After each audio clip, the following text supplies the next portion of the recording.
قرارداد ادب سماج کے لیے ضروری ہے کہ پرزور مخالفت میں اپنے دلیلیں لے کر حاضر ہو۔ قرارداد میں شامل لفظ ادب سے مراد لٹریچر ساہت یعنی ہر وہ تحریر جس میں فکشن غیر فکشن نظم اور نثر کی شکل میں انسانی جذبات و احساسات اور حیات و کائنات و فطرت کی عکاسی کی جائے۔ اگر ہم اصناف کی باتیں کریں تو داستان، ناول، افسانہ، خاکہ، انسائیہ، سوانح، رپورتاج، تنقید، مضمون، یہاں تک کہ غزل، قصیدہ مرثیہ، مثنوی، نظم، رباعی ادب کے زمرے میں آتے ہیں۔ لیکن کیا جناب صدر یہ سماج کے لیے ضروری ہے؟ جی تو کرتا تھا کہ میں بھی اپنے قابل دوستوں کی طرح یہاں کھڑے ہو کر ایوان کی مطابقت میں دلیلیں دیتا، لیکن جب میری نظر پڑتی ہے یونان کے مشہور فلسفی افلاطون کی کتاب ریپبلک پر، جس میں انہوں نے لکھا ہے کہ شاعری سماج کو بہتر بنانے کے بجائے برباد کرتی ہے کیونکہ اس میں جھوٹ اور مبالغہ سے کام لیا جاتا ہے، تو میں وہاں کے بجائے یہاں کھڑا ہو جاتا ہوں اور یہ کہنے پر مجبور ہو جاتا ہوں کہ ادب سماج کے لیے ضروری نہیں ہے۔ جناب صدر، ایوان کا ماننا ہے کہ ادب سماج کے لیے ضروری ہے اور ہمارے قابل دوست یہ کہہ رہے ہیں کہ ادب سے روح کو تسکین حاصل ہوتی ہے، ضمیر کو سکون ملتا ہے، تو پھر مجھے بتایا جائے کہ یونیسکو کی رپورٹ کے مطابق ہر سال ملک عزیز ہندوستان میں 90,000 کتابیں شائع ہوتی ہیں، پھر بھی گلوبل پیس انڈیکس میں ہمارے ملک کا مقام 137واں کیوں ہے؟ کیا وہ 90,000 کتابیں ہمارے ملک کے باشندوں کی روح اور ضمیر کو تسکین بخشنے میں ناکام ثابت ہو رہی ہیں؟ آپ کہتے ہیں ادب سماج کی اصلاح کرتا ہے، اس سے روح اور ضمیر کی تسکین ہوتی ہے، تو پھر میں پوچھنا چاہوں گا کہ کیرلا جو کہ ہندوستان کی 29 ریاستوں میں سب سے آگے ہے شرح خواندگی میں، پھر بھی نیشنل کرائم ریکارڈ بیورو کے مطابق 2010 میں کیرلا جرائم پیشہ میں اول مقام پر کیوں تھا اور 2016 میں بھی وہ دوسرے مقام پر کیوں ہے؟ کیا وہاں کی شرح خواندگی اور لٹریسی ریٹ وہاں کے لوگوں کی اصلاح کرنے میں ناکام ثابت ہو رہی؟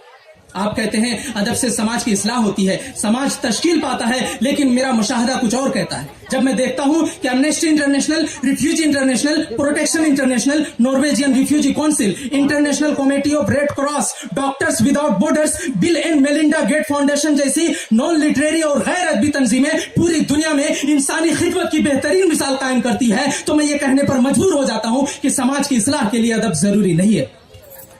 اگر ہم مذہبی رہنماؤں کی بات کریں تو دنیا کے بیشتر مذہبی رہنماؤں نے نہ ادب پڑھا نہ ادب سے انہوں نے مذہب کی تبلیغ میں کام لیا۔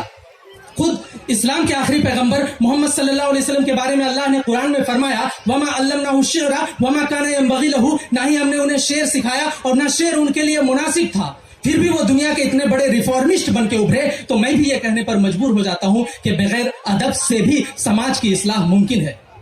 جب میں دیکھتا ہوں کہ مائکروسافٹ میں ستنارائن نڈیلا، گوگل میں سندر پچائی اور نوکیا میں راجیو سوری بغیر ادب پڑھے ہی تکنیکی میدان میں مہارت حاصل کر کے پوری دنیا میں ملک عزیز ہندوستان کا نام روشن کرتے ہیں، تو میں یہ کہنے پر مجبور ہو جاتا ہوں کہ ادب سماج کے لیے ضروری نہیں ہے۔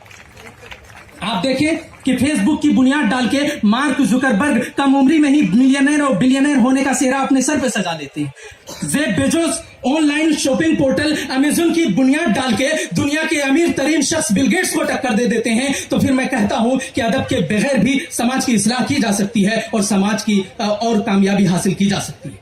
میری نظر جب پڑتی ہے ہمارے مخالفین یہاں کے کہہ رہے کہ ادب سماج کے لیے ضروری ہے، لیکن جب میں دیکھتا ہوں کہ ادب کے مشہور طنز و مزاح نگار اور اسرار جامعی جنہیں ابو المزاح کے نام سے جانا جاتا ہے، ان کی زندگی میں ہی موت کی خبریں شائع کر دی جاتی ہیں اخبارات میں، اور ان کی زندگی میں ان کے پینشن کو روک دیا جاتا ہے، پیرانہ سالی میں ان کا ہاتھ ٹوٹنے کی وجہ سے وہ فاقہ کشی کے شکار ہو جاتے ہیں، لیکن جب میں دوسری طرف دیکھتا ہوں کہ کپلز، لسٹ، ریٹن آن دا بڈی اور ہاؤس آف ہورس جیسی گھٹیا اور جنسی کتابیں ادب کے نام پر کروڑوں اور اربوں کا بزنس کر لیتی ہیں، تب میں یہ کہنے پر مجبور ہو جاتا ہوں کہ اب شاید سماج کو ادب کی ضرورت نہیں رہی۔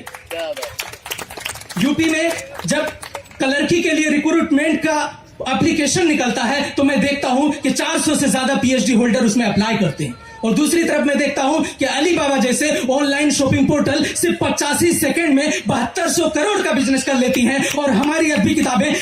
کسی لائبریری کی کسی الماری میں دھول چاٹ رہی ہوتی ہیں، تو میں یہ کہنے پر مجبور ہو جاتا ہوں کہ اب سماج کو ادب کی ضرورت نہیں رہی۔